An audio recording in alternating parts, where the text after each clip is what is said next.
Along the rocky bottom of the chilly Atlantic off the coast of Maine crawls one of the world's favorite delicacies, the Maine lobster. Why is the crustacean off the coast of Maine considered one of the most delicious and coveted on the planet? And is it threatened? The food forecast for the Maine lobster starts right now.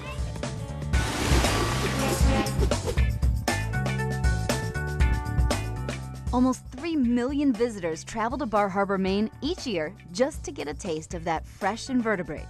But are these guys really different than any other lobster? And if so, why? Enter lobsterman Wayne Davis, who's been fishing these waters for 4 decades. Essentially farming them right in the ocean right here. Feeding them and letting them go. My dad was a lobsterman on my mom's side. Her father was a lobsterman. He originated from Swans Island, which is 8 miles across the bay here. Here, the south end of Mount Desert Island. It's home of Acadia National Park and Bar Harbor. Wayne fishes. They call it the quiet side. Bar Harbor's the busy side. Busy, as is the business of the Maine lobster. It's the state's #1 export. There are 7,000 licensed lobstermen along the 228-mile coast. Put it this way, the state of Maine has just over 2 million people and double that number in lobster traps. So yeah, this is their livelihood. Come on, open up. Very, very shy. The lobster also happens to be the life's work of marine biologist Bob Stenick. These lobsters are very aggressive, even as larvae, and you'll see them tangled together and feeding on one another, and that's not great if you're trying to raise a fair number of larvae. Bob knows these guys from front to back. He's been studying lobster in Maine for more than 30 years. He's the perfect person to tell us why Maine is so unique. The environment in Maine it's a rocky shore, so it has that kind of nursery habitat that lobsters like. But probably more importantly, there are temperatures that are too warm and there are temperatures that are too cold, and Maine happens to be sitting in the sweet spot of being in exactly the right temperature. Right off the coast of the Pine Tree State is the tail end of that Labrador Current. It's a fire hose of lobster-friendly water, cool, nutrient-rich, and ideal for these guys. One of the things that we know in Maine is that often in the summertime you have a lot of heating on land, and so you get what's known as a sea breeze. Those sea breezes bring them into relatively shallow coastal zones. That's very important for them to dive down and to get started. In warm water, the very young lobster grows faster and has a better shot at avoiding predators. Once they're grown, lobsters love water temperature between 54 to 64 degrees, and the ideal conditions seem to only be getting better in Maine. The business has turned around, and since 2007, the catch doubled from what it was, well, when they was record keeping. It was just a miracle. A miracle that Bob says likely has something to do with a shifting temperature in the ocean. They've been tracking sea temperatures in Maine since 1905, every single day. And what we know is that the sea temperature is increasing as the entire Atlantic is getting warmer, but the Gulf of Maine, where we are here, is actually warming at a rate faster than most places on the planet. Look at this map showing sea surface temperatures from 1981 until today. Warming is evident, and evidently changing the lobster scene in Maine. The importance of that warming is that that sweet spot that we have is actually moving from south to north. Right here in the Bar Harbor area, 20 years ago, the population density of lobsters was a fraction of what we have today. It isn't all about the water temperature. Wayne actually believes that Maine's lobster boom is primarily a function of conservation.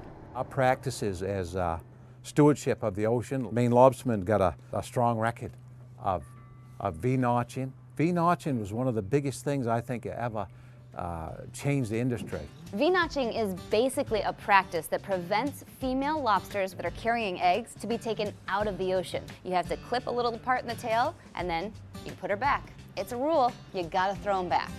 As booming as the lobster biz is in Maine, the past decade has seen shocking decline in numbers of lobsters from Long Island to Rhode Island. It's why lobsterman Mike Marchetti had to quit lobstering. These docks used to be all lobster boats. There'd be 70, I think there was 75 or 80 of us in this Point Judith and Snug Harbor area. And I don't think there's more than a couple dozen total now lobster that are making a full-time living out of it. We caught up with Mike on his boat in Galilee, Rhode Island, just south of the popular beach town of Narragansett. When I was a kid, I used to fish a lot of pots around this break wall in a skiff, and I hauled by hand. See, we used to just recycle soda cans for like 10 cents a piece. I didn't have the ability to do the lobster. Mike started out just hauling in a few rudimentary pods when he was in high school, selling a trash can full of lobster for extra cash. His business grew until the early 2000s, and then things went sour. Damn if I can even remember what years now. It was like 2001 to 2006, but it was the fishery started to really see some heavy landings declines. People were having a hard time making money. A lot of people left the business. Mike had to, but he re-rigged his boat to scallop instead of lobster. In the past 20 years, lobster numbers in southern New England have declined by more than 70%. So that's a large component of our southern Rhode Island, southern New England fishery that's just gone. So, you know, I don't know what to tell you beyond that. It's just gone. You know? It's just gone. What he does know is that the water these lobsters are trying to survive in is not clean. I'm convinced there's large issues with water quality and several nearshore species. I mean, whether it's sewage treatment with chlorines, whether it's pesticides. Despite all that, Mike still has high hopes that the lobster will return. I firmly believe it will come back. I believe we've actually been overmanaged. I think tide and time are all you need, you know. Tide and time take care of everything. So I'm a firm believer in it. Don't count y'all out. No, do not count us out at all. And I'm leaving both pot haulers on both my boats. Until that hopeful day when the lobsters are back as plentiful as before, Just go for it. Anybody? we toast with Mike's moneymaker for now, the scallop. Well, cheers. Cheers. Thank you. That's great. Back in Maine, 2016 is set to be a great year for the Maine lobster. And they're going to be great size, you know, good sized lobsters. And there'll be a lot of them. There'll be plenty of them. We expect a good year. We looked at a recent study by NOAA that compared 4 global climate models using the percent of CO2 that we put out each year now. That's 1%. Now, if we keep going at that same pace, by the year 2080, these models show the sea surface temperatures rising dramatically. Parts of the Gulf of Maine warming up to 7 degrees. When we looked at southern New England, the coastal populations are virtually gone. A lot of people say, well, sometime in the future, is that going to be what happens here in Maine? And that is possible. But it's really unlikely in the foreseeable future, just because the Gulf of Maine is oceanographically distinct, it's colder water. But there's still a lot we don't know, and we are often surprised. To lobstermen like Wayne, the element of surprise is not stopping him anytime soon. That's the grand thing about it. And that's the anticipation. That's the fun of working on a job like this. You don't know how you're going to come out of it, but if you work hard enough, you are going to come out good. I'm Ginger Z, and that's your food forecast for the Maine lobster.